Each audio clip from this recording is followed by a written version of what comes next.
What's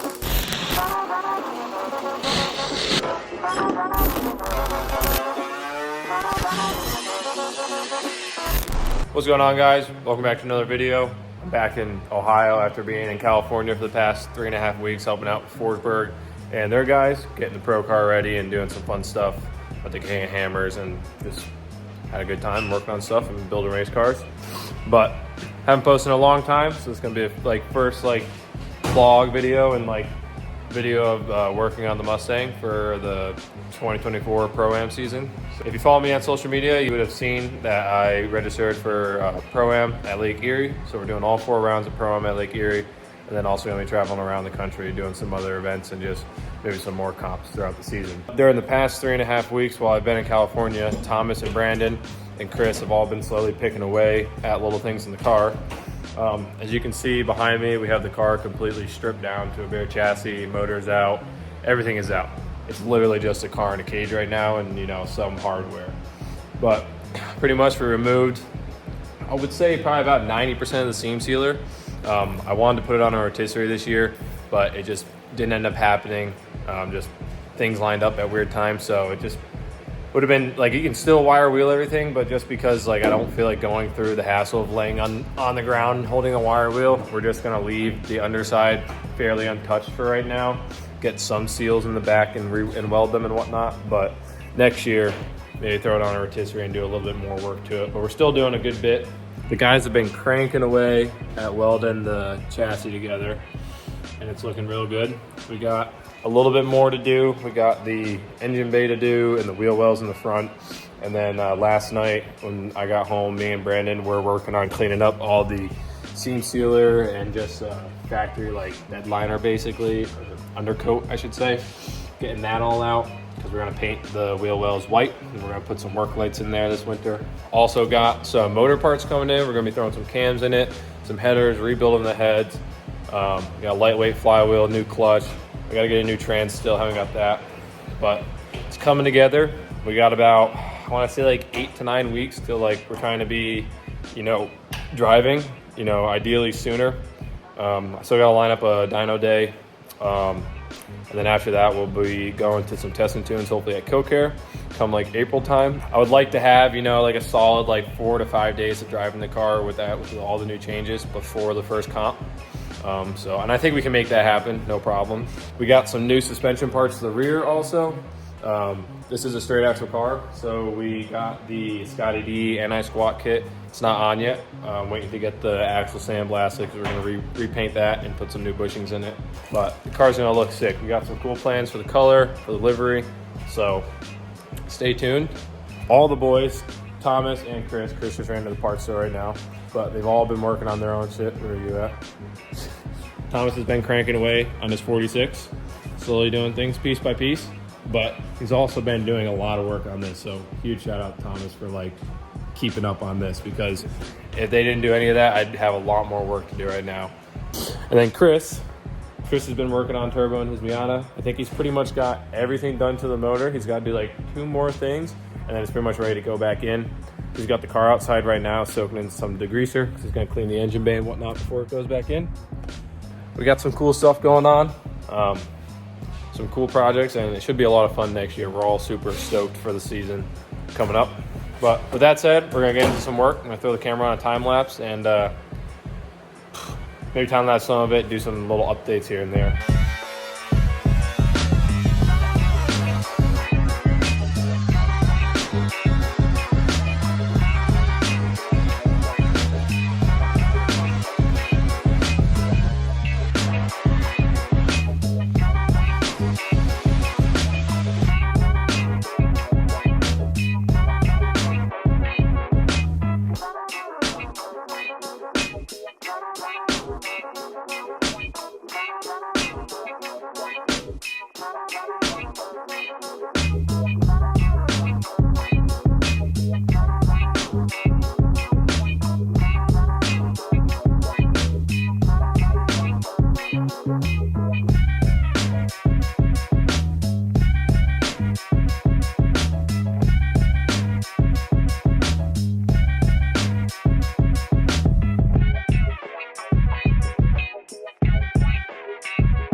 Alright, so it's been a few hours since I filmed the last clip.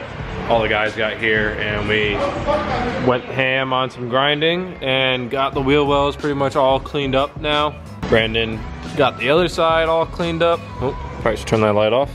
Thomas has been welding on the front some more, but right now we're gonna go back, cook some dinner real quick, and then come back and be here for another late night. Yes, clean your tips. Alright, it is now late Sunday night, and we pretty much have all the welding done on the chassis. There's very little bit more left to go, but we just cleaned up a lot today, reorganized some stuff, so the shop looks a lot better. And right now I am working on how I'm gonna mount the rad in the rear, and kind of like a little just rough mock-up of how it's gonna, the shelf is and the firewall is gonna be.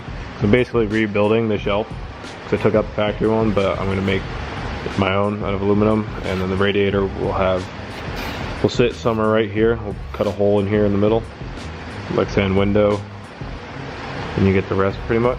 The idea I came up with to mount the rad is the rad has about an inch long tab, little 5/8 little stud on each end, and I'm basically gonna make a little bracket that's gonna sit about right here and right here, and it'll slide into a hole with a little bushing on it, kind of like how it does factory.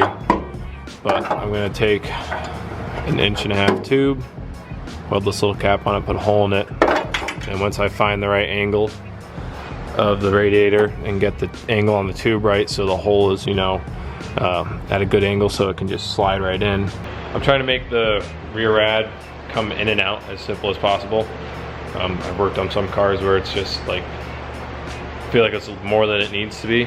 So I'm gonna try and make it, you know, as sturdy as possible, but also as serviceable as possible to make for quick repairs if any are needed, and just to make our lives easier when we have to take it apart. All right, so I got the tube all welded up and done now. I went ahead and placed the radiator in there as best as we could. Me and Chris kind of wedged it up in there. We got some wood holding it up, some duct tape, and it's pretty much in the position where it will be, within 1/8 side to side, and the height is pretty much within 1/8 also. So, and I also wanted to see where I was gonna have to mount the tube to hold this bracket, and also see where the best place for the firewall would be. So I'm thinking is we'll butt this up right against the bottom of the radiator, and then I'll run a tube with that hole in it off this, and it'll just cover pretty much the end of the stud down here, and then it'll come off 90 degrees and then down 90 degrees, and then we'll weld it to the floor right down here. Doing a terrible job at showing that. So a few hours later, I got a little foothold for the radiator mocked up.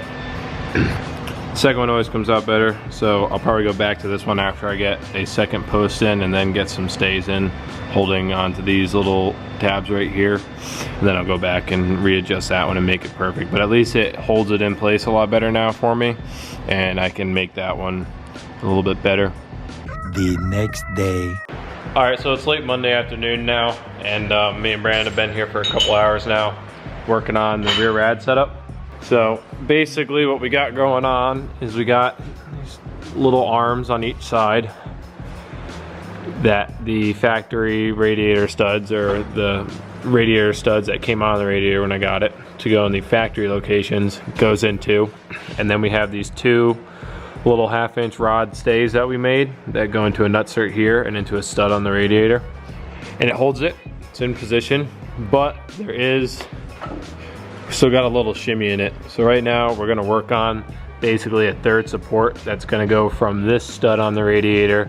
We're gonna have an arm go down here probably, and then one shoot over here, and try and just tighten that up a little bit. But before we do that, we're gonna go ahead and we're gonna cut off the rest of the metal that's gonna be cut off in the rear, and then start working on the brace in the back and the tubes that'll come out, because the metal that we want to run the third radiator brace to will not be there once we cut it out. So making good progress.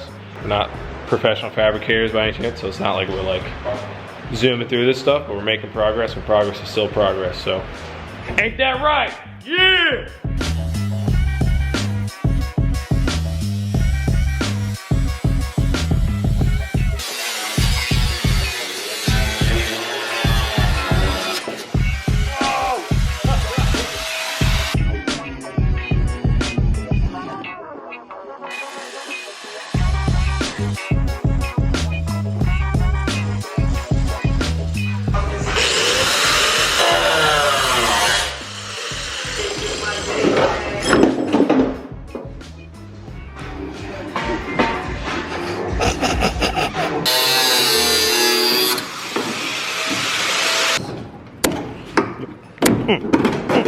Yeah!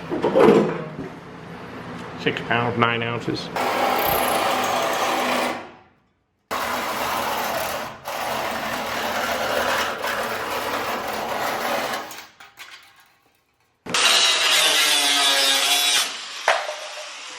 All right, so it's a little bit later now.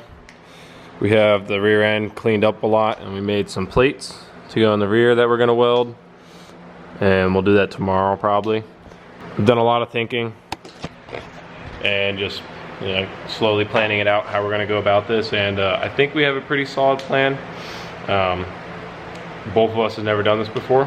We're going off pictures, off cars we've seen. So I think this is where we'll end it off for part 1 of the rear rad and tubed rear end, and then we'll continue on tomorrow with part 2. That'll probably go on for a few days, and then we'll end that off there. And hopefully by the end of part 2 we have the rear rad pretty much in its final form and shrouded up, and maybe even the rear windshield in. So we'll see. But for now on, hope you guys have a good night. Toodaloo!